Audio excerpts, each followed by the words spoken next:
When I was 21, I had just moved to Texas with a boyfriend. Well, sort of. Long story for another episode. Well, a mutual friend of ours had just gotten a little black poodle, and I became obsessed with the idea of getting a puppy.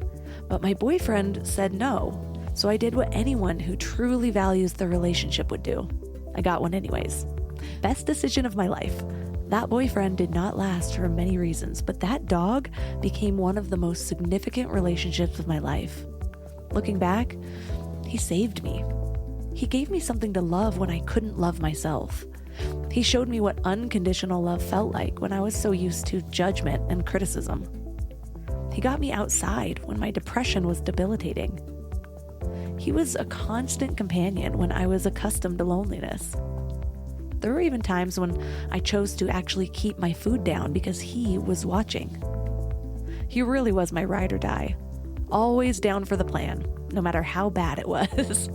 From spontaneous road trips to late night ice cream runs, he was always by my side, tail wagging and ready for adventure.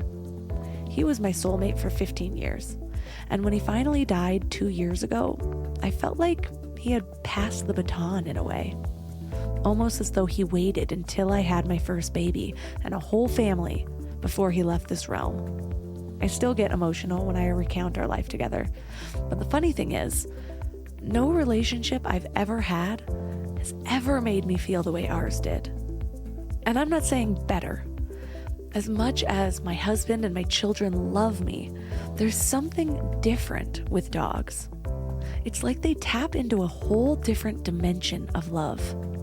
Maybe it's the lack of ego, or judgment, or agenda, or even opinion.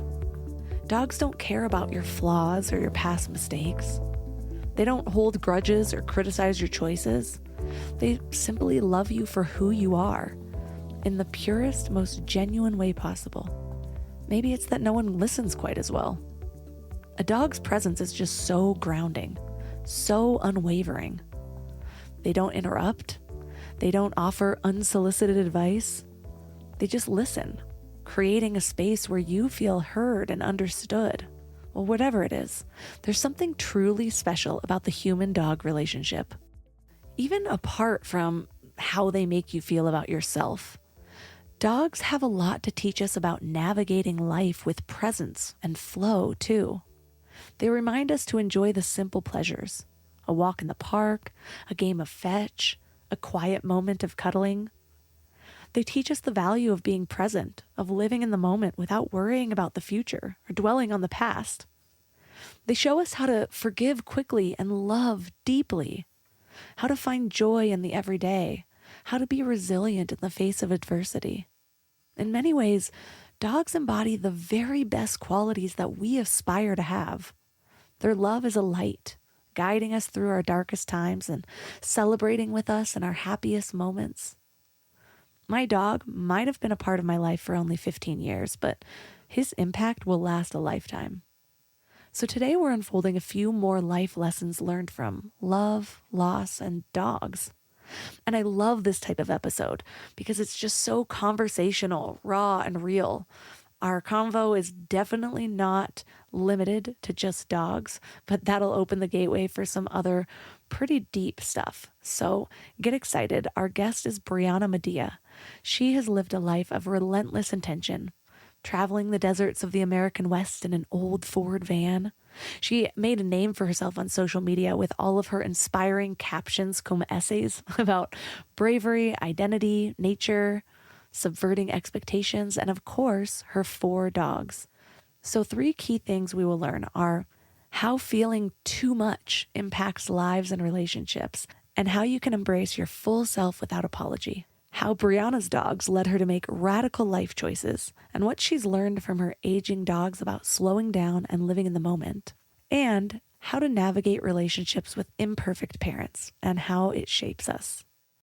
This episode is sponsored by BetterHelp. Let's be real about something. Workplace stress is not just part of the job anymore. 61% of people are dealing with stress levels that are way beyond normal, and it is not sustainable. I used to think that grinding through stress was some kind of badge of honor. Push harder, sleep less, ignore what your body was telling you. And it nearly broke me when I was working for startups. And look, maybe that voice in your head telling you to make a change is right. Maybe you do need to quit your job or completely flip your life. But whether you're making big moves or just trying to survive your current situation, you need tools to handle it well. And that's where therapy comes in. Modern therapy teaches you how to set boundaries without the guilt, how to trust your intuition instead of second guessing yourself constantly, how to make better decisions from a place of clarity instead of chaos. And BetterHelp is the world's largest online therapy platform with over 30,000 therapists. They've got a 4.9 rating from 1.7 million reviews because it actually works. You can talk to someone from anywhere, and you can switch therapists anytime if it's not the right fit. A vacation won't fix chronic stress, but the right support can help you navigate whatever comes next. As the largest online therapy provider in the world, BetterHelp can provide access to mental health professionals with a diverse variety of expertise. Unwind from work with BetterHelp. My listeners get 10% off their first month at betterhelp.com/mindlove. That's BetterHelp, HELP.com/mindlove. Can we talk about back to school chaos for a second? The kids are getting back into routines, everyone's schedules are crazy, and suddenly you're supposed to have dinner on the table every night like some kind of magician. But want to know what I figured out? Shopping, planning, and cooking food really can be simple and stress-free, which is why I love Hungry Root. Hungry Root takes the stress out of mealtime by filling your cart with personalized picks and planning your week of meals, getting smarter with every order. With over 15,000 recipes to choose from each week, many ready in just 15 minutes or less, it's a huge lifesaver on those busy weeknights. I personally love their Smart Cart technology. It learns what I actually like and then recommends groceries, recipes, and supplements tailored to my tastes and needs. Plus, I love the kids' snack section where I get these really easy snacks to just keep in the car or throw in our to-go bags or lunch boxes for those of you who need them. They screen out over 200 additives, including high fructose corn syrup and artificial sweeteners.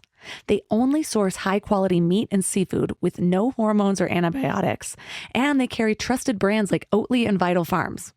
The time that I have gotten back has been incredible. Take advantage of this exclusive offer. For a limited time, get 40% off your first box, plus get a free item in every box for life.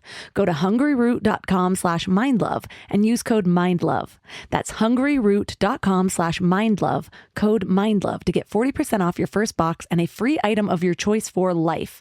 hungryroot.com/mindlove, code MINDLOVE. I feel like so many of our relationships, we feel like we have to sacrifice some part of ourselves. And of course, compromise is a part of every relationship, but really understanding that there are people or there are parts of us that just need a little bit of nurturing, a little bit of encouragement to really make you more of like a whole human being, someone who can show up in your full capacity. That includes saying no, drawing boundaries, telling people how you really feel. Turn up your frequency with Mind Love. Bite-sized brain hacks for seekers, dreamers, and doers. It's time to give your mind a little love with your host, Melissa Monti.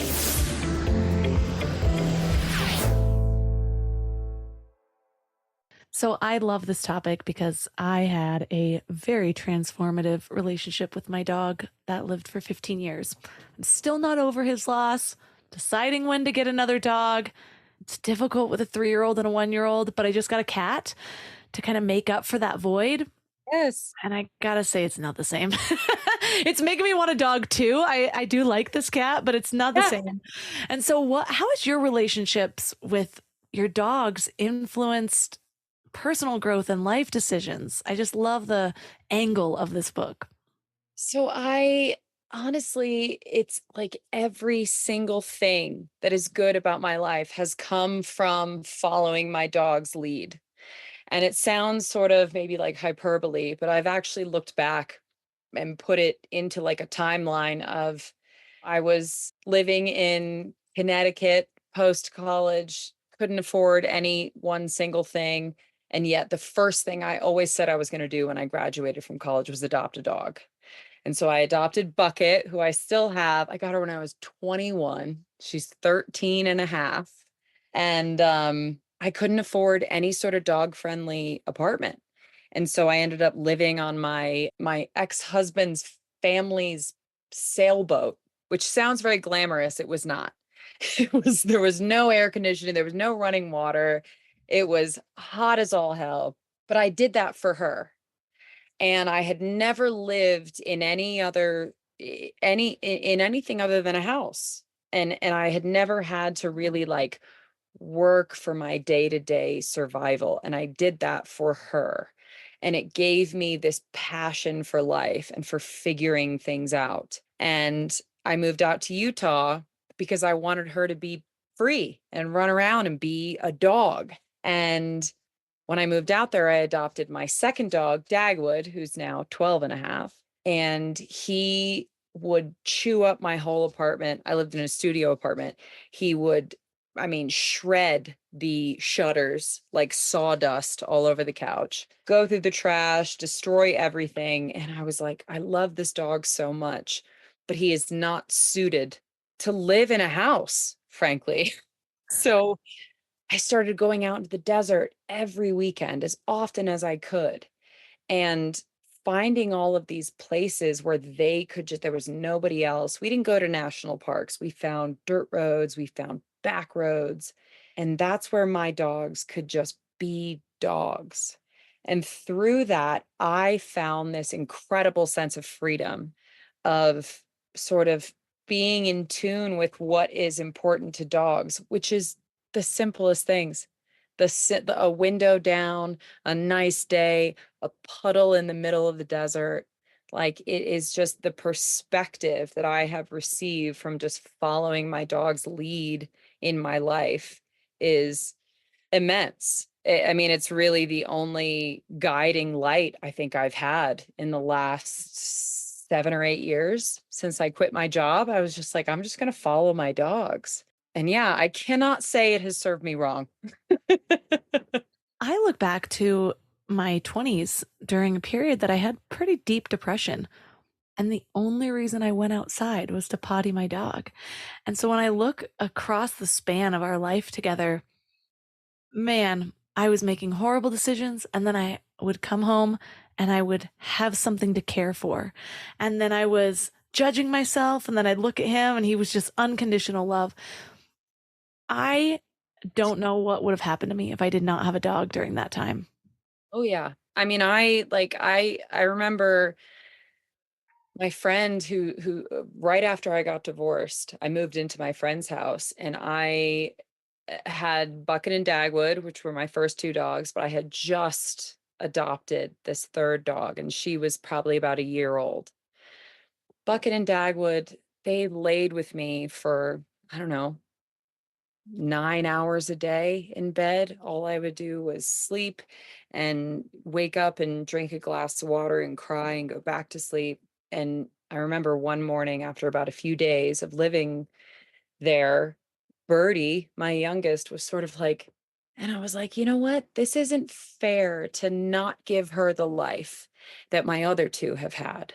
And so I started going out across the street from where my friend lived and just running on the trail every morning. And it was the only reason I got out of bed. There was really no other reason. And their joy, I at the time was almost numb. Like when you're so depressed and you are so just disassociated, like it wasn't about me anymore because I didn't feel anything. And the only time I ever felt joy was through them, watching them, taking them somewhere, watching them do something silly because I couldn't be alone with myself and being with a creature that just thinks you are the best thing in the whole world. It didn't matter if I had cried for 6 hours in my bed that day and then we got up to go for one little walk. My dogs were like, "You're the best. We love this. This is so awesome. You're so awesome." And it's like when everything in the world is beating you down, to have that truly unconditional love is so unmatched. I have 2 kids now, a 1 and a 3-year-old, which is why it's just really difficult to convince the husband to get a pet. That's why we got a cat, because we live in the mountains and it would hit winter and I'm like, can you potty, Maverick? Oh, for sure. I'm like, I don't want to go out there. No. But now I have kids. And so there was a period of time before we got this cat where I'm like, okay, it just doesn't make sense to get a pet right now. And I need to just lean into certain moments of parenthood, which I was, but I was trying to embrace the mindset. There's just something different about it. Yeah. I mean, one's a human and one's not, you know? So I was just trying to get into that mindset of like, okay, what are all the things that Maverick taught me? And children do so much of that same thing of like the present moment. And what I appreciate about my kids right now is that they force you to slow down. I don't think Maverick forced me to slow down. He was just down for whatever I wanted to do. And I love that about him. Like, this, now we're doing this. Now we're doing that. We're sitting at home all day. We're going out on the town. And he was just always hyped. Opposite with children. He's like, I want a cookie. You want a cookie? No. I want to go outside. Oh, let's go outside. No. I don't want to. Yeah, no. Power struggle with absolutely everything. And so, and now I've got this cat and she's somewhere in between. Yes. I was going to say, I've heard my friend said cats are a little more human in the sense that they have moods. They're a little sort of, whereas like my dogs are kind of consistently ready to party, which is great. But yeah, it also is, I think what's been hi, honey. I think what's been very interesting about having my dogs get older, my 2 oldest ones are 12 and a half and 13 and a half. And yeah, this is the first time in my life where I've experienced sort of like they're ready to go, they're down for all the same stuff, but at the end of the day, like before we leave, like they are curled up just observing and that's where I found myself becoming very present, because it's not the same as having a couple young dogs running all about and my 2 younger ones are always doing something, and the 2 of them are just, Dagwood was, investigating some little flower and just kind of like they slow down and remind me to slow down. And then my younger ones keep them younger and keep me sort of on my toes. And so it's like we have like a little ecosystem here, like it's truly a pack. Like it truly, truly is a pack. And it's very rewarding, but it's also, it's complicated. It's very hard. In order to make this interview on time, I had to drag my paddleboard with 5 dogs on it up river to make the crossing back so that I was like with the current, not fighting against it. And yeah, I think like, the difference, I don't know how much of a difference there really is between, well, gosh, people are going to be mad at me for saying that, but like between like having human kids, having dogs, I think at the end of the day, we can all really unite on like loving something, building your life around something, planning your days around something, and knowing that it's really hard and it's really complicated. And there's probably poop and puke involved in one way or another, but it's so rewarding. Like, it's like you get out there and you see your dogs or your kids just having a blast and you're like, worth it, hands down, worth it. So, yeah.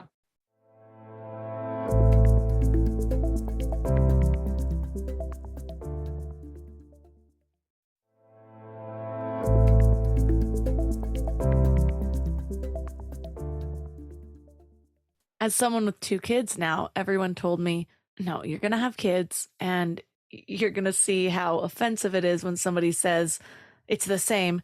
And I will say my love for my dog was just as great. I mean, that sound to some people is going to sound horrible, but it's a totally different kind of love, and it's just as deep. I was so bonded with that little creature, and the thing about him is he never triggered me. So there was no moments where, and so it was a lot of him seeing me, feeling seen and unconditionally loved for the first time in my life. And I feel like with children, it has to reflect almost the opposite. When he is being a tiny tyrant, I have to see him and Yes. unconditionally love that, even though for some reason, You can't absolutely right now, explain. You it has to can't. be a power struggle. Yes, totally. Well, I'll never forget. So I was 10 years old when I got my first dog, and I begged my parents, and she's a little Chihuahua, and her name was Lola, and I was 10. She died when I was 29 years old. She lived for 19 years. My parents were married for 19 years. Not those same 19 years, but my mom has said, and will stand by this, that losing Lola was harder than her divorce because there is no animosity. There is no memory you look back on and say, and that's where it all went to hell, or that's why we got into this, that, the other, or that's where things started to go downhill. It's just unconditional love right up until the moment that they're gone.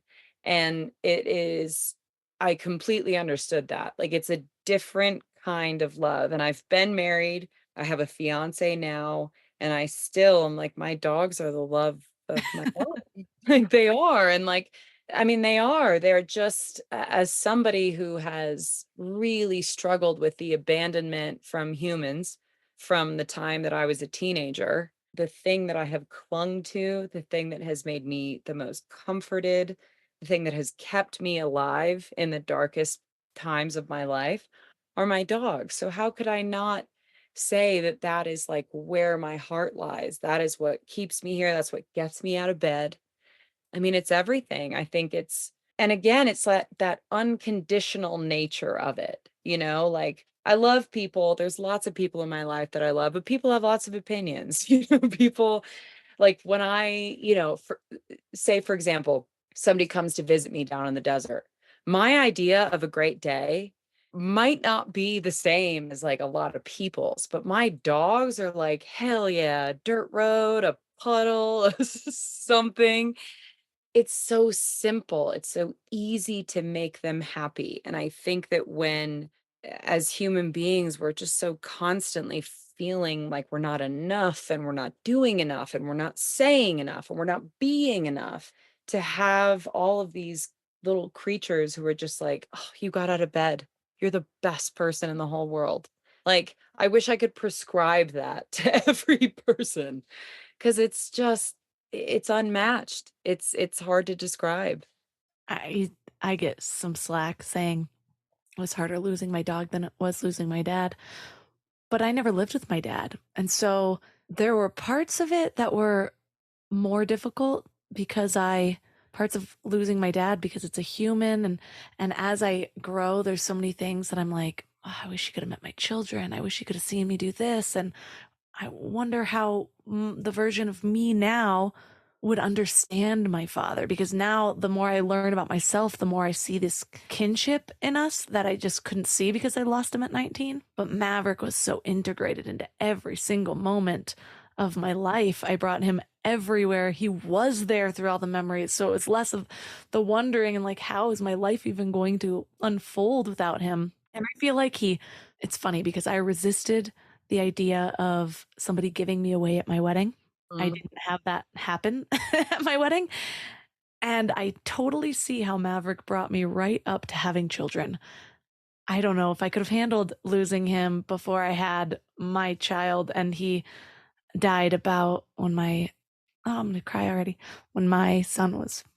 I'm so glad that he knew your son, though. That's the best. I know we got a few amazing photos with them, but I wasn't expecting to cry, but I always do. I cry about Maverick. No, Like, I don't know how you put it. I don't know how you put it. But I remember there were times where I needed guidance, and I love how you talk about just letting your dogs lead the way. And there were times where that happened accidentally, and he would guide me through my transformation or what I needed to do. I'm like, thanks for getting me outside today. And there were other times that I had that awareness to be like, I need to be more like you. And so I'm curious, how do you relate to that leading, like having your dog Describe a situation where you're like, I'm doing it the wrong way here. Let me pass the baton. I mean, I think a lot of times I spend so much time on the road and I spend so much time with them in the car with me. And there's so many times where I'm like stressed because they're starting to whine and we've been on the road for forever and I'm the one driving and I look on the map and I'm like, okay, here's a random dirt road leading to absolutely nowhere. We're going to pull off and I let them out and it's just like they wouldn't know where we were going. I mean, we could be on our way to the Ritz-Carlton, to the Grand Canyon, to anywhere, and they wouldn't know the difference. They wouldn't care. And so like a lot of times throughout my chaotic travels, throughout all of the changing of scenery and the life changes and the people that have come and gone, it's like the simplest little things are just so they force you to be so present, like as if their whole life has been leading up to them arriving on this random dirt road. Like the excitement to just be alive and wake up every day and like the sun is out or the rain is out or it's raining and there's a puddle to play in. Like it's just, and I think with children, it's probably very similar, is that like, zooming in on something. But yeah, I just like, even today, I paddled us across the Colorado River and the water level went up tremendously in the last like 2 weeks or so. And so it's moving a lot quicker. And I'm like frantically paddling. And I'm like, everybody sit down, sit down, sit down, like trying to kind of keep it together. And they're all just like so stoked. And I'm like, you know what? We don't make it over to this beach, we make it to the next one. What do they know the difference? They're just along for the ride. And I think that's where we get so in our own way because we want to believe that we're really in control and we really know what's coming next. Whereas dogs wake up every day and are like, I wonder what's going to happen today. And I feel like that is that feels more safe to me than the human idea of how to plan your life and have a 5-year plan and a 10-year plan. And what are you doing next week? And to me, it's like, what are me and my dogs doing tomorrow? Where can I go find sunshine and a puddle and a place to stay cool when it's 95 degrees? And it's like that to me is the happiest I could ever be because it's just so easy and so simple and so attainable. But yeah, I just feel like it's constant perspective, constant perspective. To approach life with no agenda would just be wild. But I want to know, you outline a story in your book, and it's the kind of story I need because there's no good reality dating shows on right now. But you talk about getting this shocking email from your estranged ex-husband. Tell me about that and how dog mentality even plays into coping. So the hardest thing was, yeah, I mean, my father abandoned me and my family when I was 16. And I met my ex-husband when I was 19. And it is Freudian as all hell, but I married my father. I mean, my ex was my father in every way, shape, and form.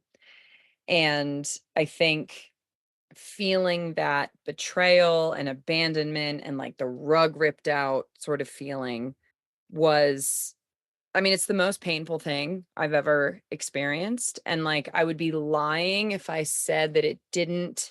I mean, there's a reason that I am so drawn to my dogs, and that's why I feel the safest here. So you guys were still together and you got an email about infidelity.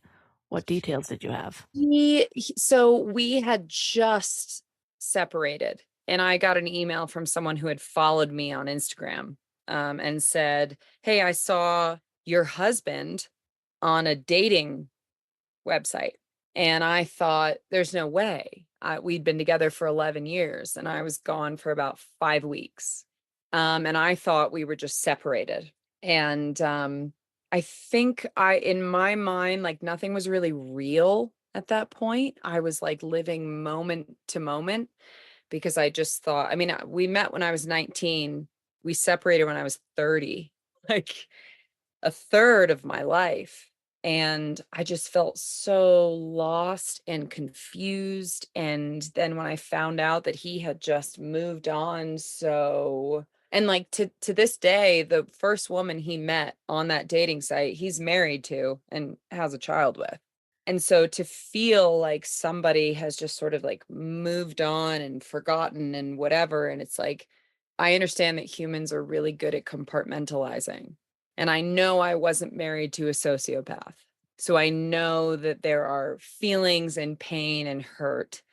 And so many people just swallow that down. They just shove it down. They move on. They try to compartmentalize it. And so, in that way, I don't envy him at all. At all. You know, you can move on, on the surface. But I think, after we separated, I was very adamant about being alone for at least a year. I mean, until more than a year, until I met the next person I ended up actually dating, because I just felt like, yeah, I didn't trust people. I trust animals more than any human being I've ever met in my whole life. And I just, like, it felt very natural to me to like lean into that in the wake of my divorce, of just being like, these dogs have known me forever, and my ex-husband abandoned not only me but them. And I know that it's different than when my mom and I were abandoned by my dad, but in the same way, I just felt like everything I did, I wanted to make up them, the loss of this other person that they loved. And one of my dogs, and I wrote about this in my second book, and it was easily the hardest thing that I had to read aloud for my audiobook, but it was that for a very long time, one of my dogs would chase pickup trucks because that's what my ex-husband drove. So it was like the idea of him thinking that my ex was coming back for him. And I felt like I could relate to him a lot in that way, because I know there's been a lot of times where I've wondered if my dad was going to come back for me. And so it's like a weird, I don't know, it's a weird maybe thing to connect, but I just felt like I owed it to my dogs to give them this incredible life that I promised them from the beginning. And it reminded me of my mom. He's trying to go under the couch. It reminded me of my mom kind of taking me on all these adventures right after my parents got divorced. And I think she wanted to distract me from the pain of wondering if somebody was coming back. And so, yeah, that was hard. That was really hard.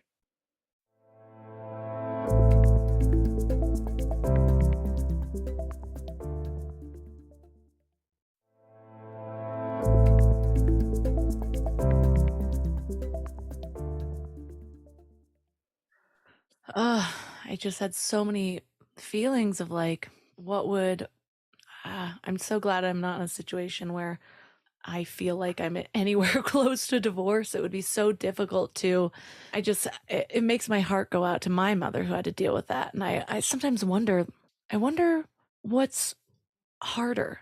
I always felt like I was saved from the divorce trauma because it happened so young. Yeah. They shouldn't have ever even been together. I have like one memory that I shouldn't even have, way, way, way too young. I think they were separated when I was like less than a year. And, but then when I look across my life, I'm like, a lot of the stereotypes of kids with divorced parents, I went straight through that. And what would be harder, feeling abandoned and wondering if somebody's coming back for you, or never, ever even having that bond with a male? And so you just never know. There's always these, it's just different pains that I guess I believe my soul came here to experience a specific type of thing, chose the parents, and they delivered that right to me to learn to overcome, to learn to be the opposite, to just have that experience. But there's something about feeling responsible for somebody else's experience And even at saying that out loud, it feels like there should be an immediate negation of that. Like, well, you should never be responsible for somebody else's experience. But I don't think that there's any way to not feel that as the caretaker of another being. Yeah, no, 100%. And I actually, it's interesting that you bring that up because I am writing my third book right now, starting, just getting into it. And an essay that I submitted in my proposal is called All of My Worst Thoughts. And it's all of the things that I have thought would be better than my dad leaving the way he did. So I always used to think maybe it would be easier if he died because that'd be easier to explain as opposed to him just not wanting anything to do with me and having a new wife with two daughters who are my age, who he spends lots of time with all the time. I used to wish that he had left when I was very young so I didn't have these wonderful memories. I used to wish he was a mean drunk. I mean, my father was an alcoholic, but he was silly. He was kind of like Jim Carrey, at least to us. I mean, my mom, obviously, different experience. But I remember feeling so guilty, wishing that, like, God, I wish that there had been holes in the wall. I wish there had been screaming, angry fights so I could be like, fuck you, get good riddance. And all of these different thoughts that I've had, and it just the only conclusion I come to at the end of the day is that, like, you can only experience your own pain. You can empathize, you can be sympathetic, you can listen to other people's, but at the end of the day, when you lay down, the only pain you really know is your own. And so to compare is futile. I mean, there's no point in it, because if my father had died, that'd be a totally different kind of pain. If my father had left before I had any memories, that's a totally different kind of pain, but it's a pain nonetheless. And I was so scared to write about the pain of abandonment from my father because I knew that people had experienced worse. And so I just tried to approach it as like, this is the only experience that I can speak from. And I hope that in some way it gives other people permission to speak of their personal experiences, which might be totally different from mine. But I just wanted to present it as I have these very imperfect thoughts about my childhood and what I went through. And I think we all deserve that because I think we're all, especially when it comes to anything parental related, we revert to being kids. We do. We revert to like the hurt and the feeling of sort of like wishing they're supposed to be Superman. They're supposed to be perfect and they're not. And I think part of growing up is realizing that and coming to terms with it. And like you said earlier, like if your dad was still around, being able to sort of explain that maybe as you've become an adult, you realize how complicated things were, that when you were younger, it seemed simple. And I tried really hard to reinstate a relationship with my father after I got divorced because I remember thinking, if I had a child and I was going through this, Lord knows what that child would have endured, what they would have witnessed, what they would have carried with them for the rest of their life, because I was a fucking mess. I was a mess. And it just made me realize, like, wow, my mom and dad were just like me. Like trying to figure it out. You don't want to hurt people, but at the end of the day, like you have to do what's right for you. And it's the human experience and it's so complicated. And I think shame is what keeps us from each other. It's what keeps my dad from me. I know this for a fact is like people think too much time has passed and the shame is too great to try to like get back in there. But yeah, it's just so complicated being alive, isn't it? Oh, yeah. it's as complicated as we want it to be. Very But true. I feel like there is an ease in death because of my spiritual beliefs, really. I love what Ram Dass says. He says that death is like taking off a tight shoe. And there's a lot that I've integrated with my understanding of my relationship with my dad. And there was a time that I sat in the woe is me of, gosh, I wish he could see me now. And then I realized, well, he does. And an energy can never be destroyed. And so it just transforms, which means that any love my dad and I had is still there, but any complications of ego is not. And so I realize that that relationship still exists, and it's in my awareness even more so than if he were to be alive, because I'm not getting in my head about the stupid thing he said to me yesterday or the thing he doesn't understand here.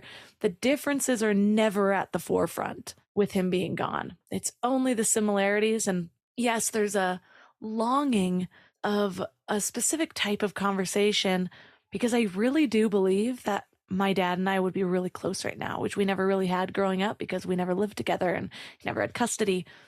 We had our outdoorsiness. He introduced me to a lot of things, self-help books, but so much of who I have become was from seeds that he planted. But it makes me wonder how much of losing him cultivated the conditions of watering those seeds, because I had my downward spiral and I had my come up. And then I am also very grateful because he had a lot of trauma from his childhood. And I felt guilty. I held a lot of guilt after he died of like not being the kind of daughter, because I spent a lot of my childhood just not trying to go to his house. I was more comfortable at my home. And so I carried that guilt. But then I saw, instead of placing the blame on myself, realizing I was a child and seeing what was my dad's life experience? What did he come here to learn? And it's just so sometimes death is just the exact scope that you need to see things more clearly. So I wouldn't trade that situation for abandonment. But I also wonder, just like that love that my dad and I created is still there, I wonder if it's possible. I feel like it could be, to still hold on to that with the absence. You still have the absence of his body. Yeah. You can take what you want to take. Yeah. I mean, my therapist has said to me multiple times about both my dad and my ex-husband, just like, it's okay to grieve as though it is the death of somebody, because it is the death of something you knew, and both my ex-husband and my dad are addicts, and that is a disease. I know people struggle with it. My dad is not the first in my family by any means. And so I've witnessed that, and it's crushing to watch like a truly wonderful person devolve into somebody that you don't recognize. But at the end of the day, I have always said it is up to me how I remember. That's all of my whole life. I mean, from 30 back to 0, that is when I had the experiences with my father. That's when I had the experiences with my ex-husband. I would not be sitting here today. I would not have written 2 books. I would not have this property. I would not have all of my dogs. I would not be who I am without those relationships, both the good and the bad. And so ultimately, what am I going to do? Never think about my past ever again? Like, or can I look back and say, didn't exactly end how I thought it was going to? And who knows, my mom has always told me it ain't over till it's over. Uh, but my relationships with those people did not end the way that I saw them ending. And yet, am I really going to just write off everything as having been terrible because it ended terribly? I had a blast. I had a blast in my marriage. We had so much fun. We explored so many things. We moved across the country. We expanded our knowledge of the outdoors and all of this adventures. And, my dad taught me how to be silly, how to not really care. He'd come home the end of every day and he would tell stories about his day at work, and he would give everybody different voices when he was telling the story. And I became a storyteller because of my dad. My dad would come into my room at night and read me books and give everybody different, voices, and so I got so much of my storytelling nature, my extroverted nature, my desire to make people laugh and make people happy. I got that from him. I got my drive to be outside and to push the boundaries from the time that I spent with my ex-husband. And I think that it's okay. And ultimately, it's like, to me, it was the only way to survive, was to say, like, what do I do? Say it's over, therefore my life is over? Or do I say, I went through all of this and here's the stuff that I got out of it? And that's not to say the loss doesn't hurt, but I feel like truly today, sitting here, I can say that what I have gained is more than what I have lost. A lot of people believe that when the same situation appears in your life multiple times, that's the lesson you came here to overcome. Mm. You have distilled a lot of the things that you got from these people, influenced. Do you see a lesson when because you mentioned how your husband, your ex-husband was pretty much your dad. What was the lesson that you had to learn to overcome so that it didn't keep repeating in your life? I think the biggest lesson was I was constantly, I think, well, subconsciously, my dad couldn't handle me as a teenager. And whether this is true or not, I don't really know. But my mother, with best intentions, told me at a very young age that I was just a lot. I was a lot. I've had lots of opinions from the moment I could speak. And she was like, your dad just couldn't really handle that. It was all fun and games until you were like a person who needed discipline and direction and, whatever. And so I sort of had it in my mind that I was just too much. I was a lot for anybody to handle. So I think I tried to tone myself down. That boiled up in my marriage, and I constantly had this concept in my mind, and it sounds so cliche, but I had this concept in my mind that, like, you're too much. You are too much, as opposed to they are just not enough. And not enough in the sense of, life, but for me. And so I have learned from, my father and my ex-husband that, like, I can't dull myself down at all. Even if it feels like that's the way to be loved, it's not, because you can't be loved if nobody knows who you actually are. You just can't. Like, you can present yourself as something that you're not and gain some sort of superficial love, but it's not going to last. It's not going to last. And I think the biggest thing, and it sounds terrible and it still hurts, I have such a propensity for protecting people who I once loved, even if I haven't seen them or spoken to them in years.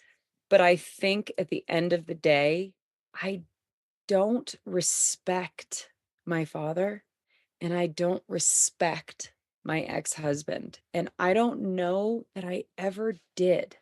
And I think that it just I need somebody in my life who feels actually present in my life, who doesn't just let me be the loud whatever that I am, who sort of like participates and is like, "Hey, are you sure? Listen, you're a little worked up about that." Like, whereas I felt quite tyrannical for a while because everybody was afraid of me, and I thought that was my fault, like, as if I was like the wicked witch of the West. Meanwhile, I'm just a very opinionated woman, and a lot of people struggle with that. And so realizing that, like, just because the way that I inherently am didn't fit the mold for any man in the first whole portion of my life doesn't mean that, I have to change. It just means that I have to change my expectations of what I'm looking for in a partner, what I'm looking for in anyone who's close to me. Um, I think I'm a big believer in the people you surround yourself with can be your family and be more important than your actual family. If they continue to do emotional harm to you, fuck them. I mean, there's members of my family I haven't spoken to in years. I wrote a letter to my grandfather when I was 12 years old. He said something horrible to my mother, and I wrote a letter and I said, basically, go fuck yourself. Haven't spoken to him since. And I don't regret it. Like I do not buy into the idea that just because you're related to somebody or you had an experience with somebody that you owe them your mental health, that you owe them going home for Thanksgiving every year and being berated and being, told to question yourself and your decisions. And it's just like, I do not buy into that. I cut my father out. I've cut out lots of people in my life, and I'm better for it because it leaves room for people who really understand, want to understand, have similar experiences. And that has been so much more enriching to me than some of the more poignant relationships. My father, my ex-husband, like you would think that would be my only sort of source of experience. And it's not. It's like all of the little side things that came with those relationships, the support that came out of the lack of support, as weird as that might sound. But yeah, I don't know. Ask me a question and I can just hours. Perfect. I see myself so much in that story, the too muchness. I actually have a tentative book that I have been wanting to write, and there's a couple. One of them's going to be called Too Much because I have always been told I am too much.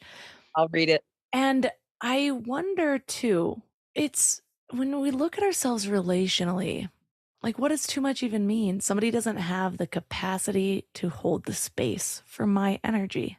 And so do I need to dim myself down? Or are there some relationships where there's just energy they're not holding?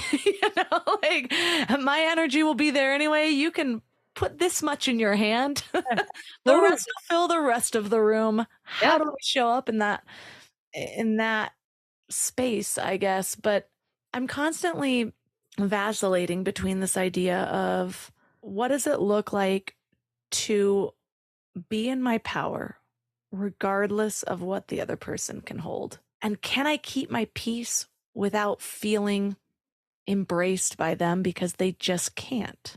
Yes. Yeah. God, that has been one of the biggest things is sort of recognizing that there are people in my life who I can call in certain situations. Like, I think it is totally okay to recognize that you can have lots of people in your life that you love, you care about, and you love spending time with. But certain situations call for certain people. My fiance, I adore him, and I know that he always wants to help if I have a problem. But my personality is such that everything is a problem. Not everything is a problem. But just like if you were here, I'd be like, this fucking thing. Oh, like earlier today, I was like, this paddleboard is driving me nuts, whatever. And my therapist once said to me, you are an emotional dumper where I experience all this stuff and I'm like a tea kettle and it's boiling up and it's boiling up and then the lid blows and I'm like, this is the fucking worst day ever and this is so fucking annoying and blah blah blah blah blah blah blah. And then I feel better, but I have just thrown this energy at somebody else. And why is that their responsibility to carry that? And I know now that my fiance is sort of like feels the pressure of it because he's like, this is my job to solve it. He doesn't see it as just me being like, and I've actually come up with a phrase, which has been very helpful, where I want him to know I'm just going to vent for a second. So I literally say, I'm like, I'm just going to bitch for a second. And that's his cue to know, like, I'm not looking for a solution. I'm not asking you to help me out. I'm looking for you to go, yeah, it's as simple as that. And it's sort of recognizing where other people meet certain needs. or where your friendship overlaps in a good way. And yeah, I feel like that has been very much a huge thing that I've taken after getting divorced, was feeling like I had grown up with this one person and for 11 years, evolving from a literal teenager to being 30, I just didn't really know where to apply so much of this like change, this emotional growth. And yeah, I think like identifying relationships that are good for certain things, but not necessarily good for other things doesn't mean they're not worth having in your life. It just means like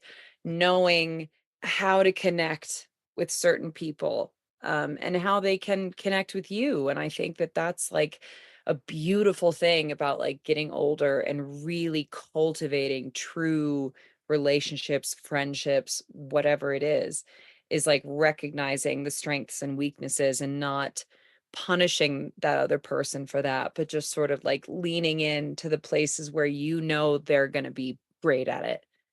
Don't set anybody up for failure. Like, I would never call my brother and be like, "I'm so sad about dad." He'd be like, like but yeah, it's sort of knowing how to communicate with the different people in your life. And I think that like the older you get, the more apparent that becomes. And it's one of the best things that I've found about getting older, is just kind of knowing what's worth talking to who about. 100%. I was just talking about this in the last episode.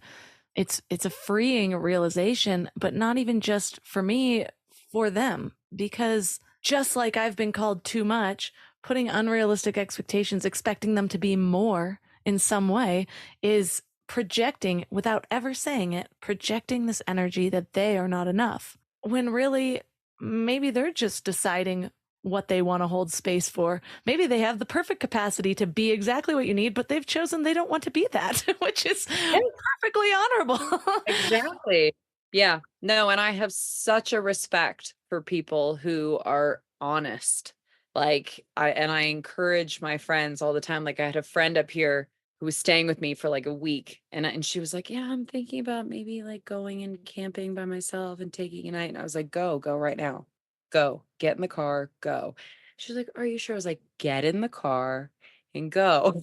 Like, please feel that I am the person that you can be like, I gotta go spend a night by myself. Cause that's me. I am and I think that's like the beautiful thing about being that person and being so open about recognizing, like, cause I see it in other people. I'm like very perceptive as somebody who used to sort of like deny my own needs. And so I encourage everybody to just like, you need some time alone.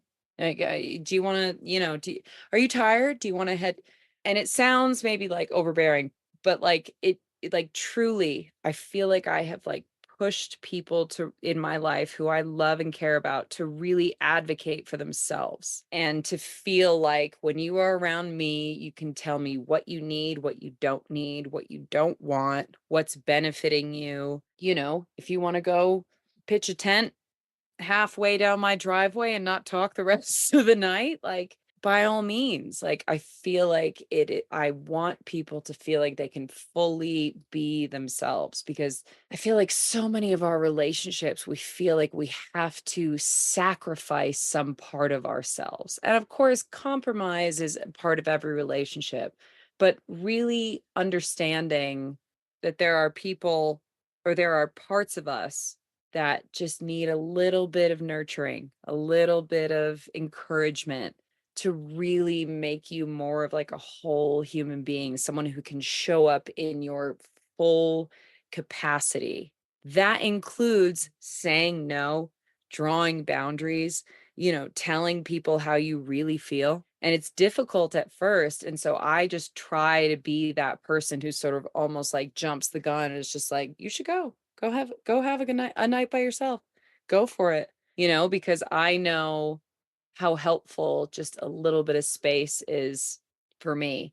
And so, yeah, I just feel like being that encouraging friend, the friend who's like, "No, go off and do it on your own." is has been very, very nice. Dagwood, he's running so fast in his sleep right now. Yeah, His paws are on the hardwood floor making all these little noises. I don't know if you can I can't. hear.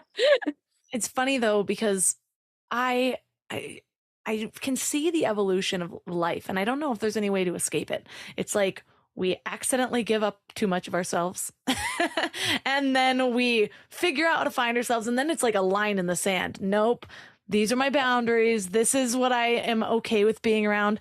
And then, as I mentioned, I'm kind of moving into the state of it's like grandmother energy. You rarely see a grandmother with that much and I'm not old enough to be a grandmother, but but we rarely see an 80-year-old where it's like, nope, I'm just not going to be around that. She's sitting there to fight, despite the fact that all of her children are fighting. She's Yeah. just like, oh, connection. Yeah. And so I think we move into the, all right, I've defined myself. I know what I like, but now how can I stand in my power despite the chaos around me? Yep. But more than that, and it's what you were just talking about. It's how can I be the activator, because there's different roles in relationships, and there's some that instead of just cutting them out, I am seeing it as, all right, well, thank you for shining a light on that shadow that still needs a lot of work, clearly, because I am very triggered by you or whatever it is. Yes. And then there's the ones that activate that potential, activate the permission in people to give themselves what they need, to go for that dream that they've been shoving under the rug. And that's what dogs do, bringing it full circle. They activate that. It's like you get up and you look at them. Should we do this? I don't know. And instead of them being like, well, I don't know where we're going to eat for lunch, and I don't have the outfit for that. They're just like, where are we going? Let's go. Yeah. Yeah. So, but it's that inner potential. It's not any of the shoulds. They're not like, well, should I go to that? No, it's Yeah. just what you want. And they look at you with those puppy dog eyes. And there's a reason it's called puppy dog eyes and puppy Yeah. love, because Yeah. it's the unconditional activation of all that you should be. Yes. Or not should, all that you desire to be, all that you can be, the potential inside. Yeah. No, that is truly like 100% is like I know a lot of the stuff that I do, a lot of the places that I go, like today I had to paddle just across the Colorado River, but I had to time it right and paddle really hard and upriver because I'm going against the current to get to this beach across the way. And standing on the shore being like, okay, yeah, the water has really risen in the last week. And if I was trying to take 4 people across that, maybe they'd be like, oh, I don't know, like lots of little whatever. And instead they're just like, mom knows what's up. Like, we're going, we're ready, let's go. And like that sort of energy has given me so much courage to go on these trips. I would never in a million years have driven to Mexico by myself for 6 weeks if I didn't have those dogs in the car with me. There's just no way. It's like I talk to them. They don't talk back, but They do. I talk to them. They do. There's like it's a comfort. It's a constant encouragement.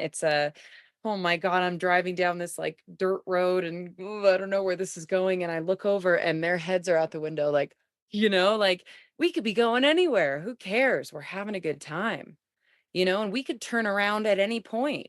There's nobody in the car being like, well, we're supposed to be going to da, da, da.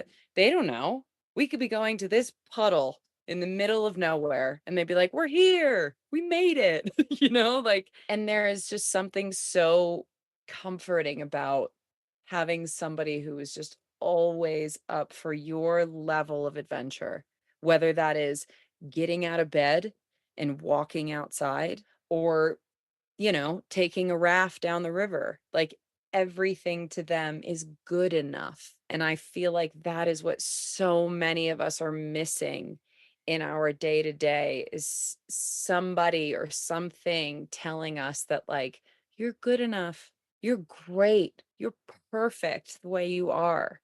Whether you are living in your van or you have a 6,000 square foot mansion. I don't know, is that the size of mansions? But like that you have a dog who's laying next to you that just thinks you're the best thing in the whole world. And it doesn't matter. And I feel like that is why people love dogs so much. They just reinforce everything positive that you feel about yourself. Whereas you go out into this world and it can really beat you down. It can highlight your negative aspects. It can hone in on something that you don't love about yourself, or in some way that you failed, or whatever it might be. Whereas dogs see only the best, only the best in us. And it's just, I mean, I truly, I don't know what I would do without them.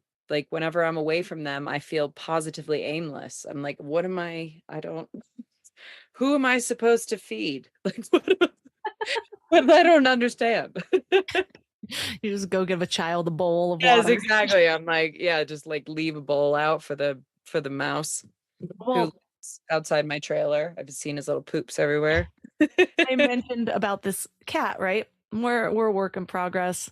Already loving petting her. I really like the immediate feedback of the purr. There's something Yeah. really great about that. But I happen to get like the longest haired cat possible. My husband wasn't stoked on it.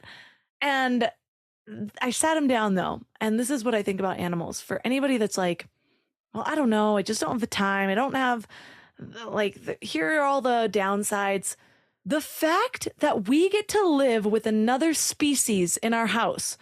Can we acknowledge the fact that our ancestors domesticated these creatures? Oh, cool. Because we look at like, okay, if somebody was living with a tiger, I mean, besides all the Karens that would be like, well, you can't have a tiger in the house and all these downsides, whatever. We've acknowledged that dogs and cats can live in our houses. It's safe. They're not missing out in the wild. So all that's gone. But if we think of having any exotic animal in our house, it's like, whoa, that is so wild and cool. That is what a dog and a cat is. You're bringing a former wild animal into your home. We've domesticated them to the point that they are our best friends.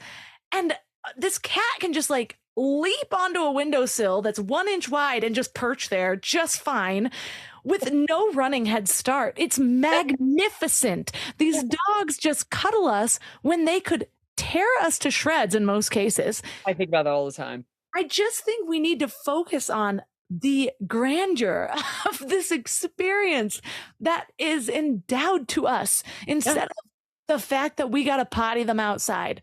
So I just want to leave people with that. Really, I agree. No, I think it's an honor. Like I say it all the time. It is an honor. It is the reason that I have.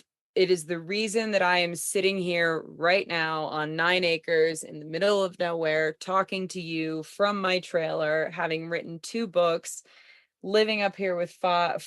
Currently, I have 5 because I'm watching my friend's dog, but 4 dogs.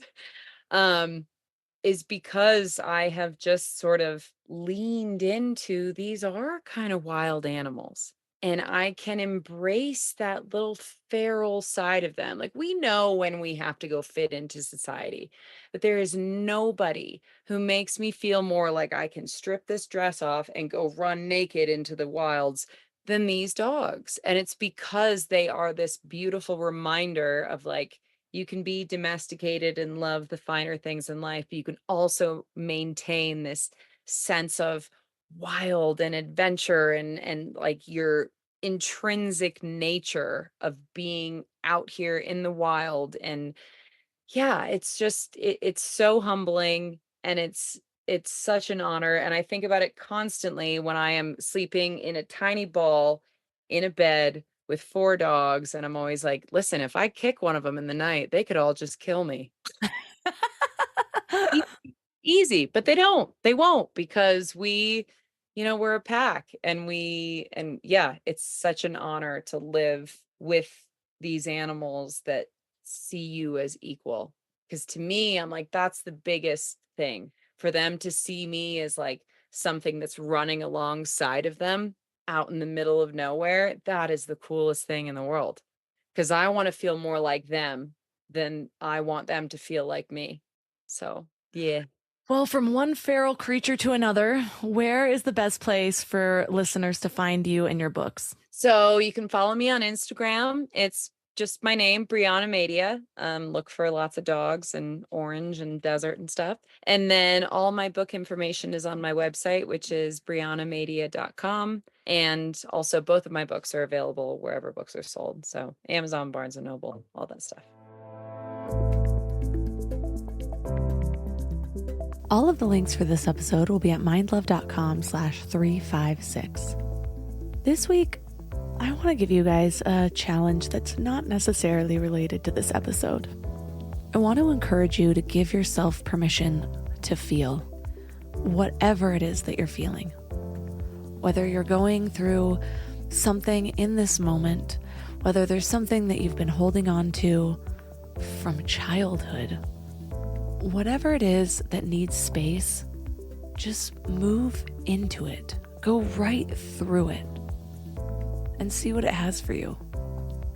And when I say see what it has for you, what I used to get caught up on is I would go in with some sort of expectation, waiting for some booming voice to respond to me. When what I've discovered that it looks like now is to just be okay feeling with no expectation. And trust that this process is how you allow yourself to integrate your experience and the emotions to move through your body instead of sitting in them and getting stuck. I am going through a really hard week. Something tragic happened, and I will get through it, and I'm devastated and hopeful, and I'll share more about it later on. Right now, I am processing in my own time. But what this has looked like for me is just giving myself the space to grieve, to ugly cry, to let out those guttural, maternal moans. So just in case you too are going through something, take this as your sign to give yourself permission to just feel the depth of it and trust that this is exactly what you need to integrate and move forward. And as always, reach out to me if you're going through something. I would love to chat. You can find all of my amazing sponsors at mindlove.com/sponsors. We have amazing things coming up, including the next round of soul strength activation and a retreat in the beautiful mountains of California at a luxury mansion with an organic chef. It is going to be epic. Reach out to me if you have any questions about those offerings. And that's all for today. So thanks for giving your mind a little love today, and I'll see you next week. Thanks for tuning into Your Higher Frequency with Mind Love. Head to mindlove.com for a free gift to keep your vibes up until next week.